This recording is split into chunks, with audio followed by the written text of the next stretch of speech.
Hi everybody, this is Kimberly from Starfish Design Embroidery. I would do an intro with you seeing my face, but I'm a hot mess today, so I'm not going to do that. So I'm going to put a tile, a link up at the top right of the video for the demonstration on how to create an outlined name snap tab in Embrilliance Stitch Artist with the Enthusiast plugin. So I thought I would go ahead and stitch out that example to show you in both the old way from my first video and the new updated way I do it, so you can see the difference in it. And at the same time, I'll show you how to do a snap tab. So what is a snap tab? Let's see if I have one. Should probably had one ready here, but in general, a snap tab refers to a key fob that has a snap on it. Now, generally, this is what everybody uses. It's a lobster clasp. I get these from Amazon, and then you have these snaps, and it snaps like this. So it's a key fob. You can have various types. If you look on my Etsy shop, you'll see I have lip balm holders and all that kind of thing. So that's generally what a snap tab is. Now you might have also just general little key fobs too. Some people call these snap tabs, but they're actually eyelets. So you see this example uses a hardware eyelet, and this example we just have a small satin outline and then a hole punch in the middle. So that's if you don't know what that is. So in order to make a snap tab, we need a design. I've already loaded that design in my machine here. I need to decide what color of thread I'm going to use. We're going to need some lobster clasp. I'm going to do 2 of them, just since I'm stitching them out. I'm going to show you 2 ways to do it. You're going to need some type of hole punch, or you might have an awl. I don't have my awl sitting here, but most of the snaps hardware comes with an awl, which is really just a long pointy device.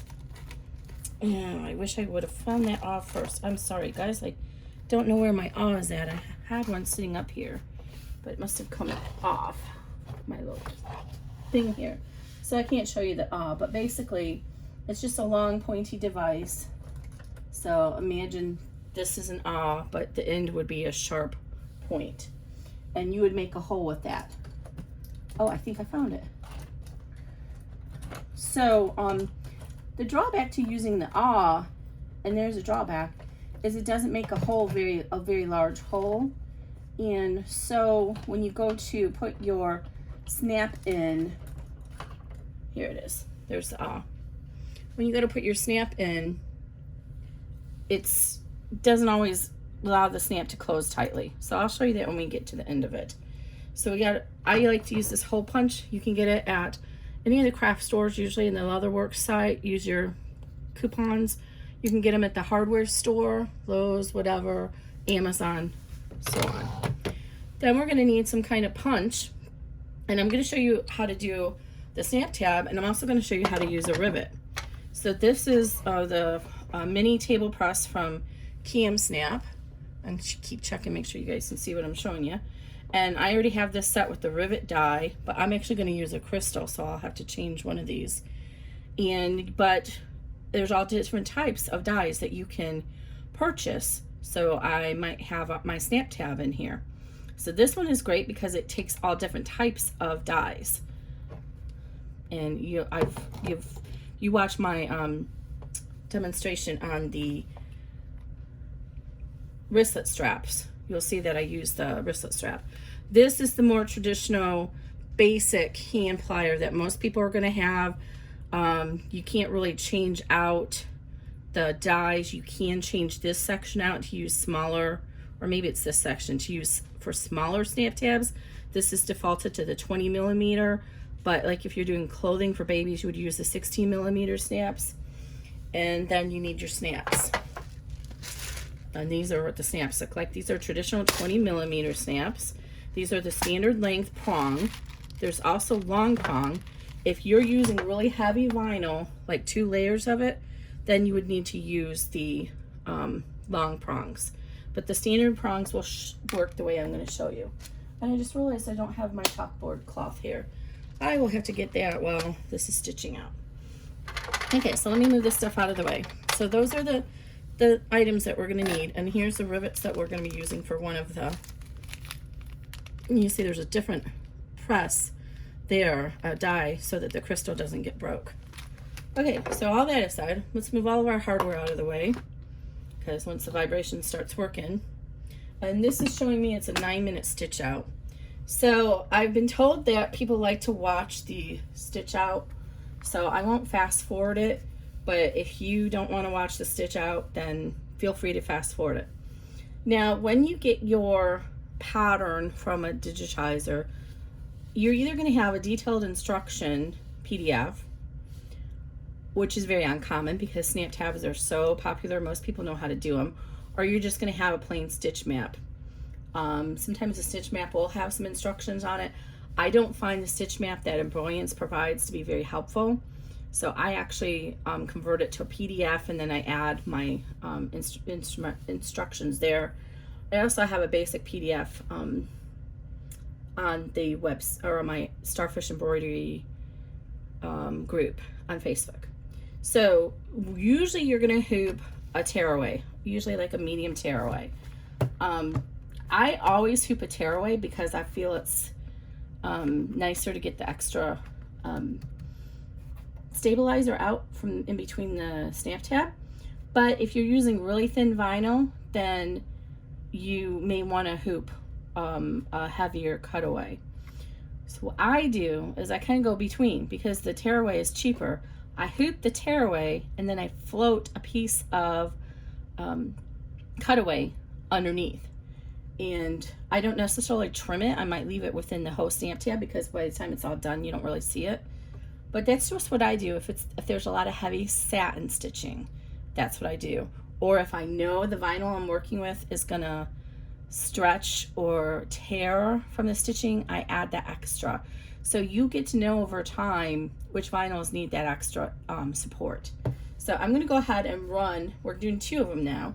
I'm gonna run the die line, also known as the placement line.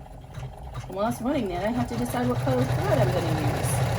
I'm making this for a girl whose favorite color is red. So I think I'm gonna use silver, because I'm using a crystal. Where's my silver thread? I think that, and it's also Buckeye Country. So I think I'm gonna use the silver for the thread color. It should stand up really pretty against the ribbon. Now, a lot of times, if you're doing snap tabs, you're usually not going to be doing one snap tab. Most digitizers will make the snap tab so it fits within a 4x4 hoop, but most of the time you're going to be doing multiple, because you don't want to just do one at a time. You want to do these to sell them, but since we're doing a name one, we only need one. So there's our outline, and you can already see, I think, I could put something behind here.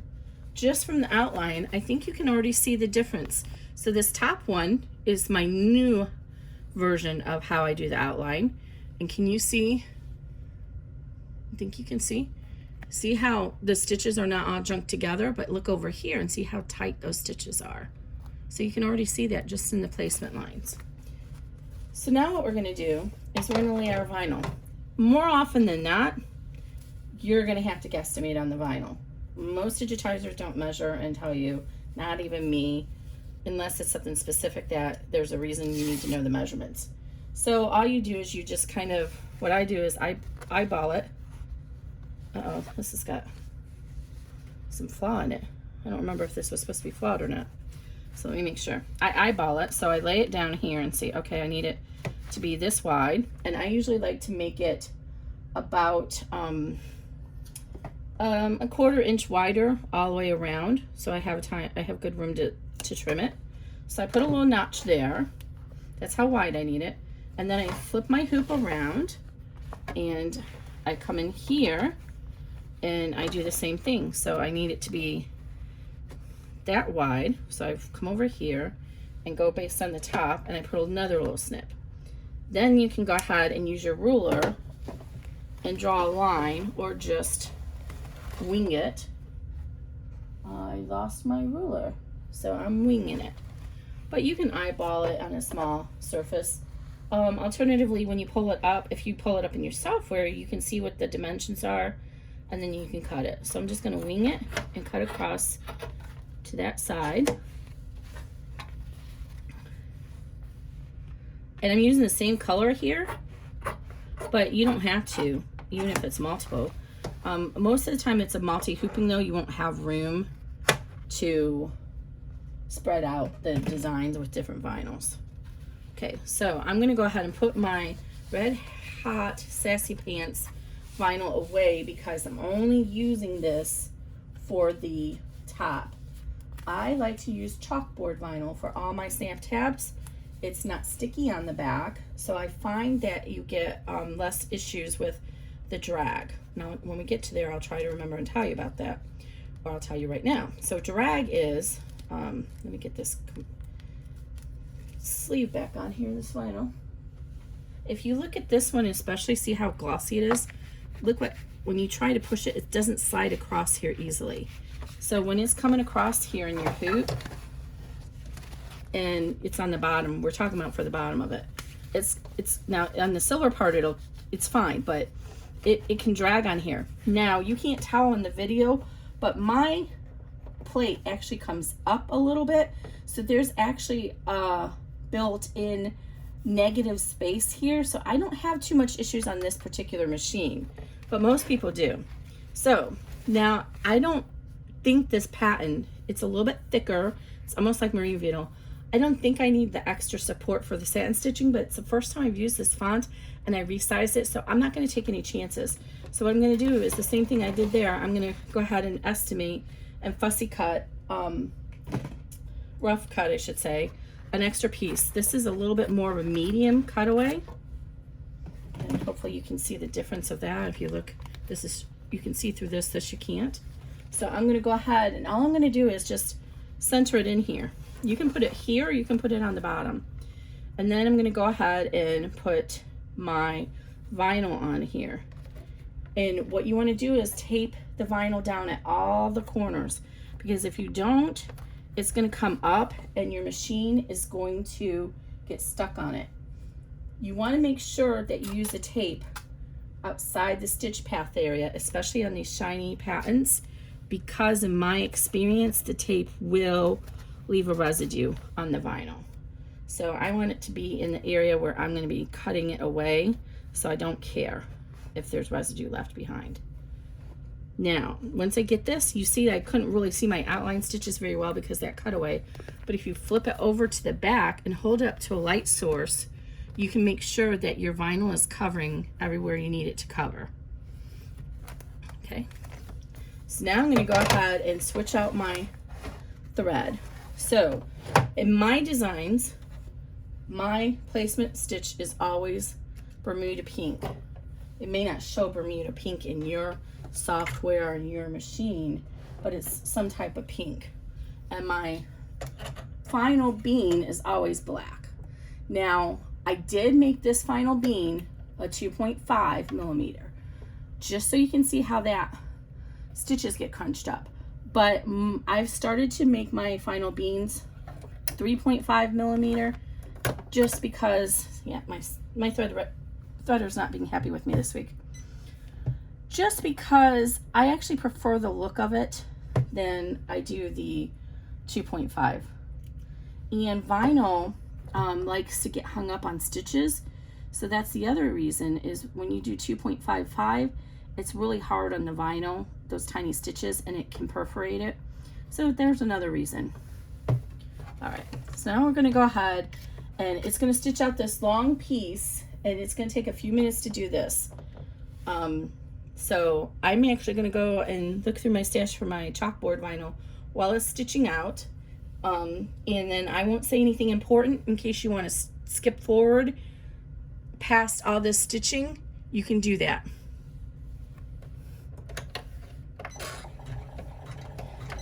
And I'm going to go ahead and pull out this stitch so it doesn't get caught up in there. Oh, what did I just do?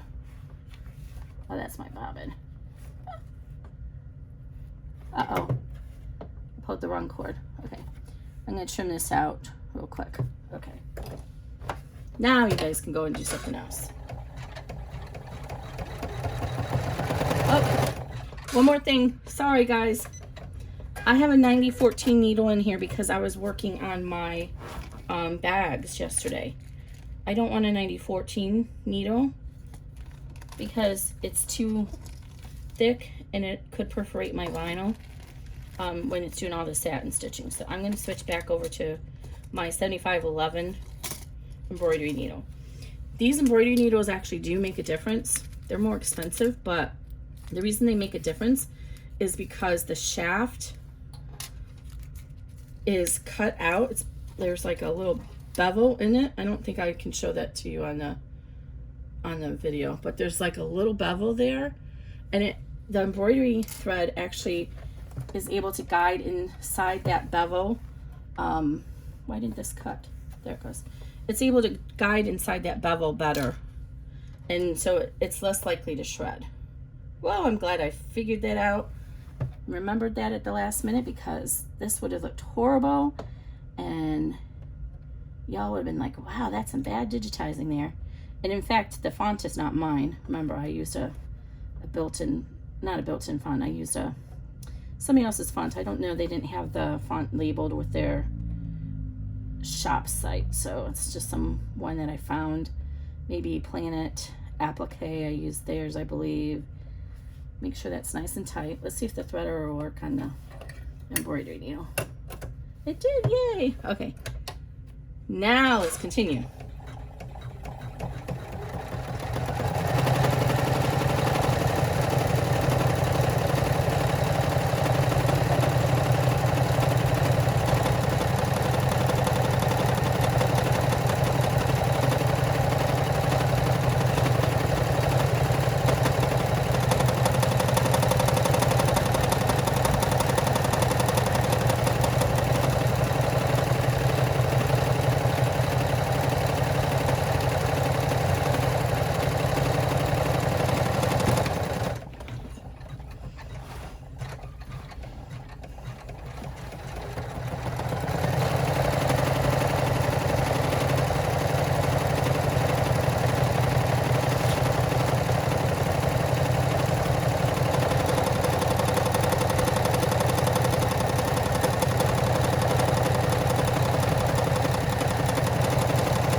you bring me those purple scissors?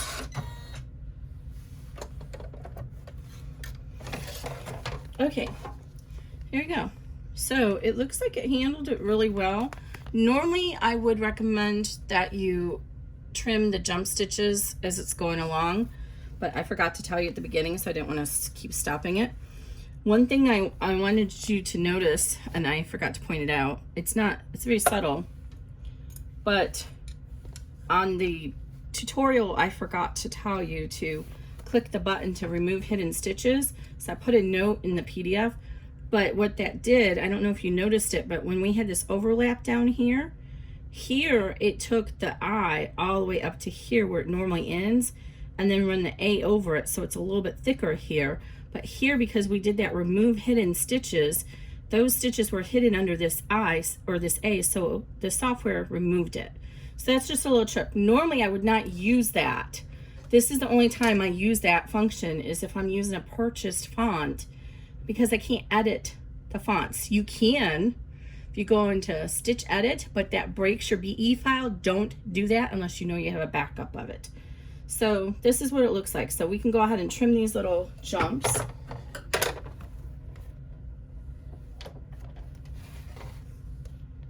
And it's better to have the smaller scissors to do this. Oh, here they are. These are great. These are Kai, and they have the little curved up tip. And if you have tweezers, it's even better. But I keep forgetting to bring tweezers to the sewing table. So I'm just trimming it now. You can do it now, or you can do it later. It's best to do it as you go along, because the next step could stitch over it, and then you're going to be stuck with that. It'll be hard to get the little tail out. And those jumps are just natural. You'll see people who are always like, oh, a good digitizer, there's no jumps. Well, when you're separating between letters, unless you tie it off, you can avoid the jumps by changing the colors. So like if each of these was a different color and you were using a multi-needle, for example, it would just go ahead and rush right through. Or not a multi-needle. Multi-needle would stop when the color, it would change to a different color. But I mean, if you're using a different color and it could just keep going through on the same color, and that would get rid of these little tags for most machines. But then you have to keep hitting on this machine, continue. So we're all done here. I did forget on my test, on my sample file, I forgot to show you how to add the little dots. I usually put the little placement circles. Not everybody uses those for the snaps. I forgot to do that, so we're just going to pretend they're here. But you would run those next. So after all your stitches, now this is only a name, but if you have other colors, you run all the colors until you get to the second to last step, which is going to be the little die marks for your snap placement or your rivet placement. You would run that next, then you would do the backing. So I forgot to put those on here. So we're going to do the same thing we did in the front. And normally what I do is I cut the backing at the same time, but I had forgot to grab the chalkboard vinyl. So I do the same exact thing. So I give a little estimate of where I need to cut this. So normally what I would do is I would cut the front, and then I would lay the front on my chalkboard vinyl and use the front piece to lay out the chalkboard vinyl. Okay. And then I'm just going to estimate it. And again, you can use a ruler and draw a line across. But I've been doing these a pretty long time, so I can pretty good at estimating it. So I want you to be able to see this chalkboard vinyl has more of a matte finish on it. See that? It's not shiny, so it glides over. See how slippery it is on here? It doesn't even try to stick. So you put this facing up, so the right side is facing up. And again, you want to make sure these corners are taped down really well, because if not, it'll come loose underneath there from the vibrations of the machine, and then it'll get all messed up. Now normally what I like to do is pull my bobbin thread up to the top of the machine to avoid that nasty little nest you get at the beginning with a snap tab. If you're new to snap tabs, you don't know what I mean, but if you've been doing them for a while, you'll know what I mean. So I'll show you how to do that. You can even do it on a multi-needle machine. So I have all the corners taped, and now I'm going to go ahead and carefully push this back down. I'm going to leave the silver in there so that you guys can see the stitches better. So what you do is you grab a hold of this tail and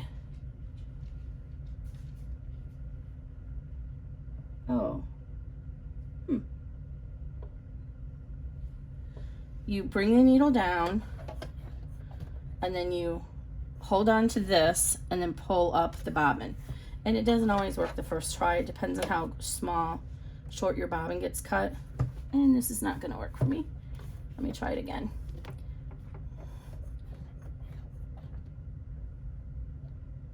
No, I'm not going to be able to get it up, but that's how you do it. So I'm just going to hold this here while it starts stitching the last step.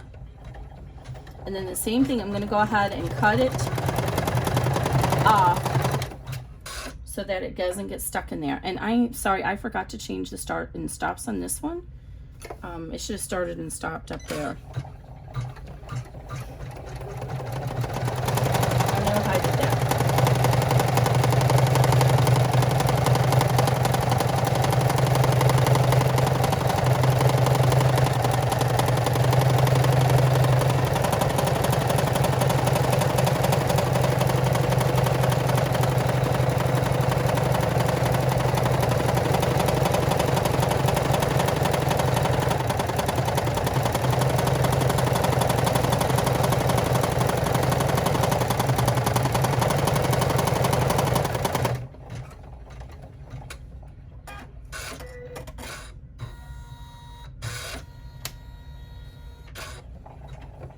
So maybe I have it backwards. It might be the top one that is the one that was manually done. We'll see in a minute. I can't look at the laptop. My son is using it right now.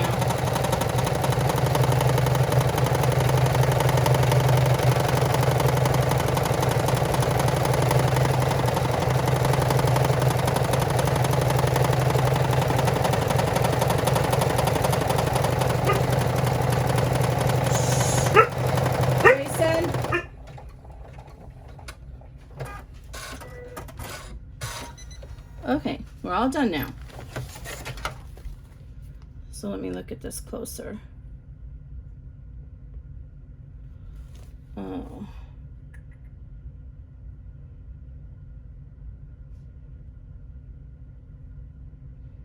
Yes, I did do it wrong. The top one, I said it wrong earlier. The top one is the one that I used the Enthusiast to create it and left it the default. The bottom is the one I went in and fixed up. So turn it over to the back, make sure it looks good there.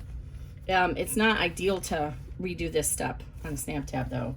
I will tell you that. If you've messed it up at this point, it's not a good recovery because all those holes in the vinyl are going to be perforated. So I'm going to save this tape. So this nesting is what I was talking about here. So I like to put my starts and stops in the tab so that it gets hidden when I flip it over. But you see here how I let it auto digitize that outline and I had no control over it. So the start and stop is down there. And so it's now you're gonna see it. You might actually be able to see these stitches better on the black. I think you can. So if you look, let me find an area where it's very obvious. Okay. Right here, you see how these are nicely spaced out stitches. Right here, see how tiny they are. Let me flip over to the other side. Make sure you can see. Okay, see here, nicely spaced out. There's like 1, 2, 3, but look here, there's like, this is crowded. There's 1, 2, 3. Look how crowded these stitches are, how small they are. And it just doesn't have as good of a finish look as the one where I manually did it. Oh, over the eye is really obvious. Look at over the eye on the top one versus the bottom one. See that? How close they are? Look at the bottom. How much neater it is. So when you're doing a really long one, it's really obvious. I mean, look how tiny these stitches are right. I'm trying to make sure you guys can see where I'm pointing. Right here, look at how tiny those stitches are. But down here, they're evenly spaced. So I'm gonna go ahead and move my hoop out of the way so you guys can see what I'm doing. I can do that on my machine. So basically I just send it home. I save off these pieces of tape that I can. I have tape all over my machine. I should have mentioned in the beginning, some people use glue-based spray to hold down their vinyl. There's magnets, either one. I don't have a good place to spray down here in my test area, so I don't use it down here. Okay, I'm gonna go ahead and unhoop this. Grayson, can you please bring me those scissors that are in there, the purple ones? I have lots of scissors and I forgot to grab my purple ones. The ones that I like using on the shiny vinyls is the Kai, because they're serrated edges and they get a little bit better grip on the vinyl so it doesn't slip. And then the second favorite are these Titanium by Westcott. I haven't been able to find these online again. I'm sorry, just a moment. Grayson, can you please bring me those purple scissors?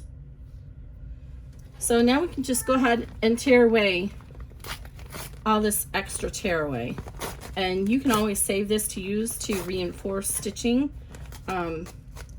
lighter stitching, or for smaller projects where you might need to have some resistance decrease between your bed and your machine. You could put some tear away under here, and if you're using a sticky vinyl, that'll help make sure the vinyl doesn't stick. So then we're going to go ahead and cut out our snap tab. I'm going to use my nice Kai 7205s just to cut this in half, but I like to use the smaller scissors to do the final cutting. I think my son's bringing them to me. So we can try and trim away those tiny snips between the eye and the dot real quick while I wait for that.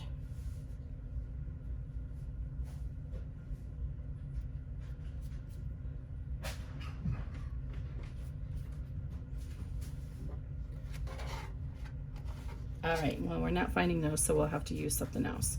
So go ahead and trim this away. And trim this away. One little trick you can do with almost all vinyl, you see how they have this little fuzzy ends here? See that fuzzy end between the eye? You can actually use a lighter real quick and hit it, and it'll burn that away.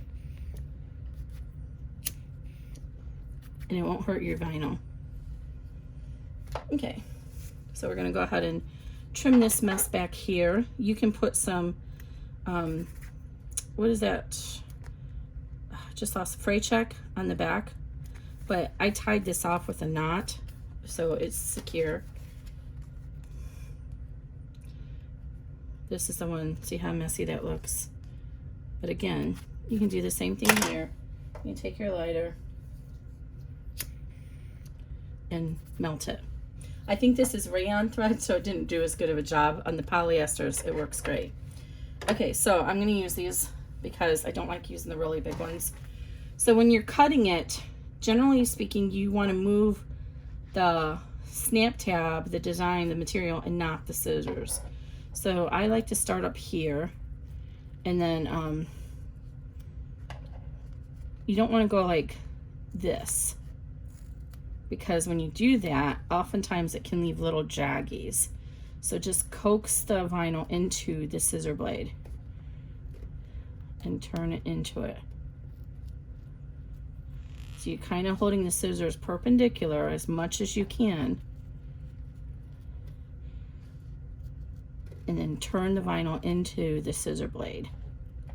And sometimes you have to, on these sharp curves, you do have to get in there and do the little jakey stuff. But see, I'm trying to keep my scissors straight up and down. Because if you don't, on the back side, it doesn't look as nice because you get a beveled edge. And this is why I usually smooth out these curves, because doing these ultimate curves here is really hard. Now here we go, we're in a curve. So hold the scissors steady and turn the vinyl into the scissors. And I try to get as close as I can to about 1/8 of an inch away from the bean stitch. But it doesn't matter how far away you are from it. What matters is consistency. You don't want to be 1/8 away in one area and 1/4, and I'll do it right here. See how that doesn't look good? I'll come back in and fix that. You don't want to be 1/8 of a way in one area and 1/4 of a way in another area. So just go slowly and you can get around these little curves.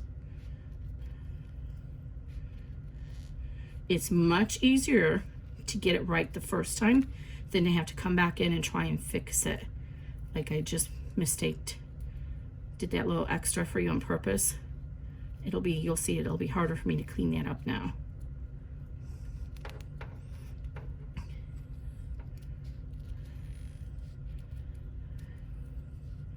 And when you're doing the really long part, you can keep your big scissors, but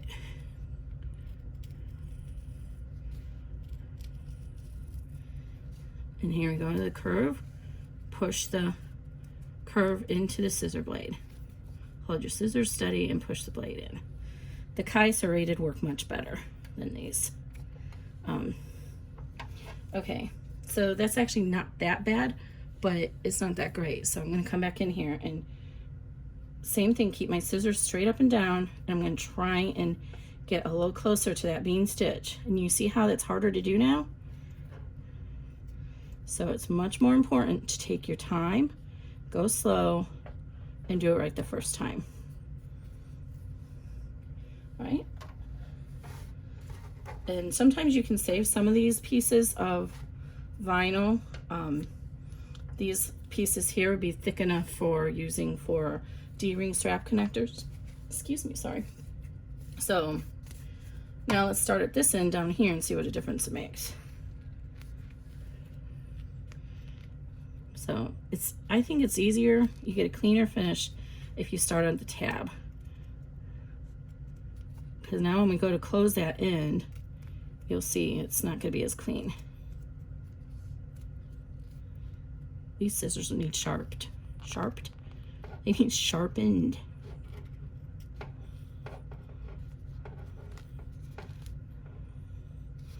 Oh wow, wish I had my little Kais.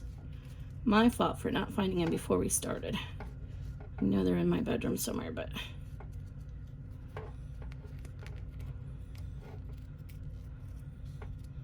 all right.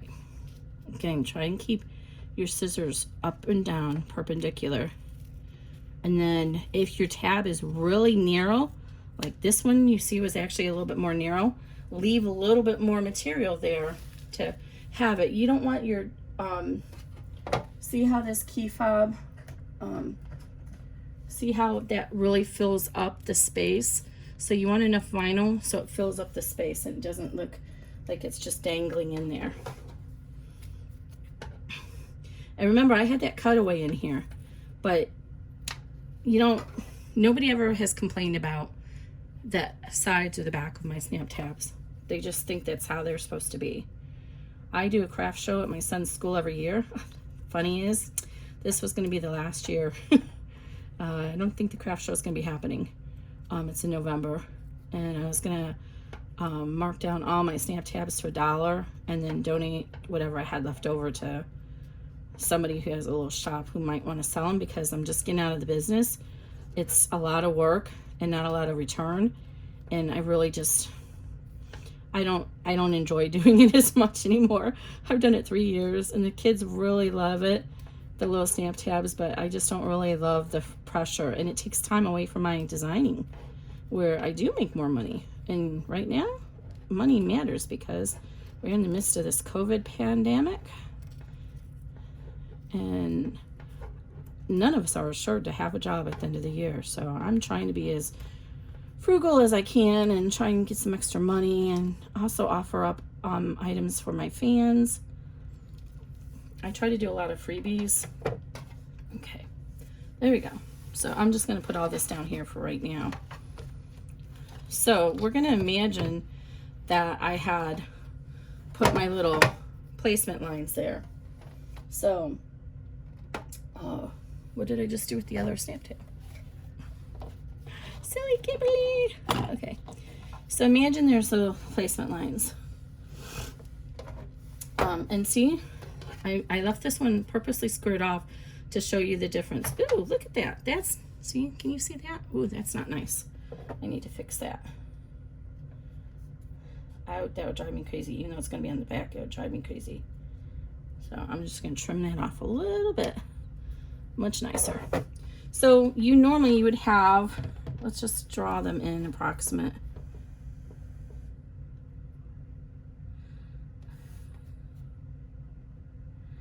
Okay, so normally you're going to have your little stitches, 1/4 inch stitches right there. So I'm going to show you both ways to do it. So if you're using an awl, did we just lose the awl again? I'm going to do one hole with the awl. You want to enter it into the center, and this is how you need to do an awl. Push through from the front, but you don't want to just leave that little bit of line.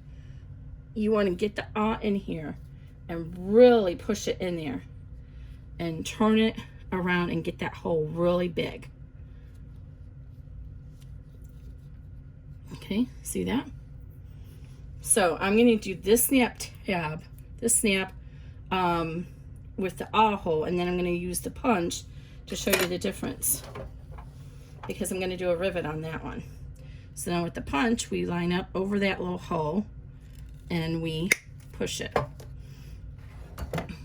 See the difference in the hole? So this has removed a whole bunch of the material. This one has not. So now we're going to get our little snaps ready. There's no rhyme or reason to where the stud and the socket go. This is just how I do it. I always like the receiving end to be on the heavier part of the material, which in this case is going to be the base of the snap tab and the socket. So I always like my socket to be down here where the pressure is going to take it, and then I put my stud up here. So the socket is the receiving end, or the female piece, and the stud is the male piece. And then you have 2 caps. So when people always have trouble with having the snaps not work for them, is because we only have a small hole here, and when we put the snap in here and push it, see all that vinyl there? It's hard to get rid of it. But if you come over here and we look at this one, all that material is out of the way for us, and the snap freely is able to move in there, so it's going to allow the socket or the stud to enter in there safe in a better way. So what you can do if you don't have a hole punch and you only have the awl, you see my fingers here, you can push all the way in, push that vinyl all the way into that cap. If you have a regular Bic pen, I don't have a Bic one, but if you have a Bic pen, you can take the cap off and or the bottom of it, the ink out of it, and use that to push the vinyl in. So if you push the vinyl in really good, then that helps. See, now that little nib is out farther, and then when you go to put your this piece on, the receiving end, you can get a nice smash on it. Now I'm using this old school one. It does not work as well, but I wanted to show you the difference. So your cap goes into this receiving end here, and then you go ahead and you depress this down really hard, then always rotate it and press it again. And what you want is to see a nice smashed pancake inside that little hole. Now with the table press and the professional press, I don't get a pancake, but it still gets pushed down a lot, but it doesn't spread out like a pancake. I'm not sure why. Same studs and everything. All right, so now we're gonna use this one, and you'll see how much easier. We don't have to worry about pushing that in there or anything. And now I'll say this and then it probably won't work. So go ahead and push and push. And make sure that it looks like a little pancake in there. And then I always test them. I fold it together and make sure, oh, see, I didn't do it good enough. So, and that was with my whole side. But that's this, I think this die is getting old. I should be able to recover this one. Let me pop this cap off and see if we can do it again. I think the die in this basic plier is getting old because I've had it for like, what, 3 years, 4 years. So I might be able to still, nope, that one's totally wasted. So I gotta start over. That's okay. So I need to smash it a little bit harder. You know what, I think my hole might be too big, to be honest. I think I changed the hole press. It should be fine. So you can see the little nib in there.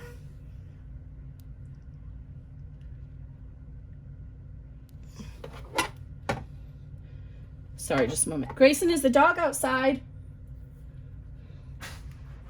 Press really hard, which is why I hate this thing. And do it third time. It's really smashed down in there, so I don't know why it didn't work the first time. All right, let's try it again. There we go. I do 3 times each one, even when I'm doing 100 of these, because initially they're a little bit hard to compress. And so if somebody is actually going to pull it open for some reason. There you go. So there's one down. Let's put these away. Now, kids really like the snap tabs, but if you want to go for a more adult look, which this is for a high school graduate, you can go ahead and use the rivet. So sorry about the dog. Hey, Grayson, does she need water or something? She might want to eat her dinner now. Okay, so I'll show you how I normally do my punching out my holes. I normally fold over my tab, so that's where I want it on the back. And then I just punch the hole through where I want it.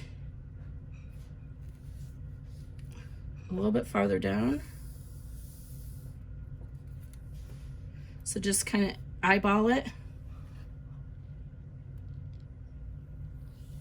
And then press, and then I do both holes at one time. So that's normally how I do it.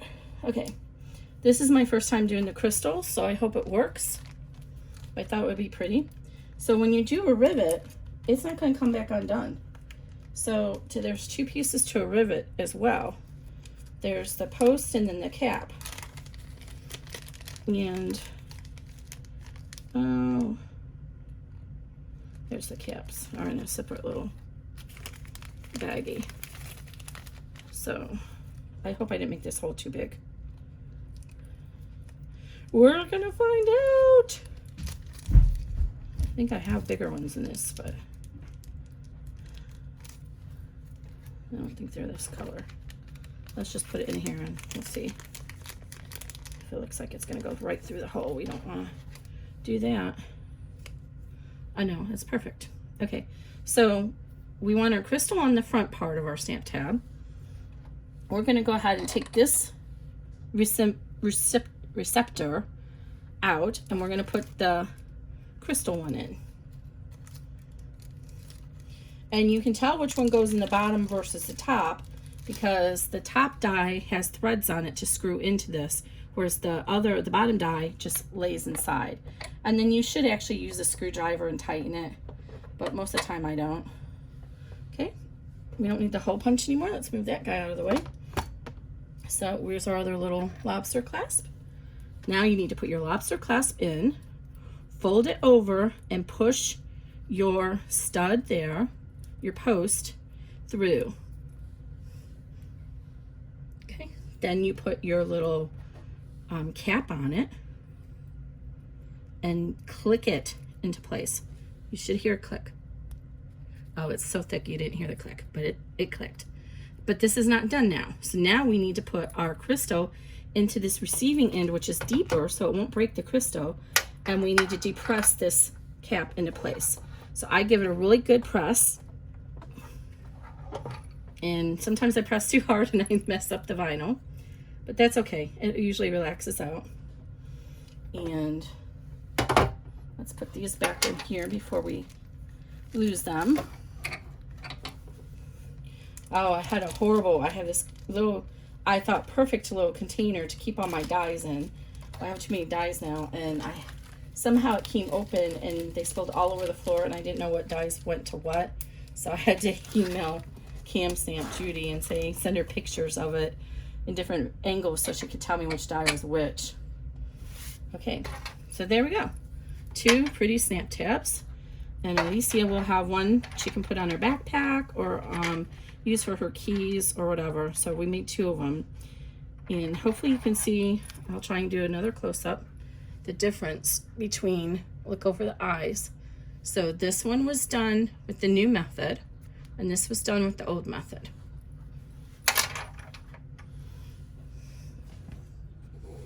All right. Thank you guys. Have a good weekend.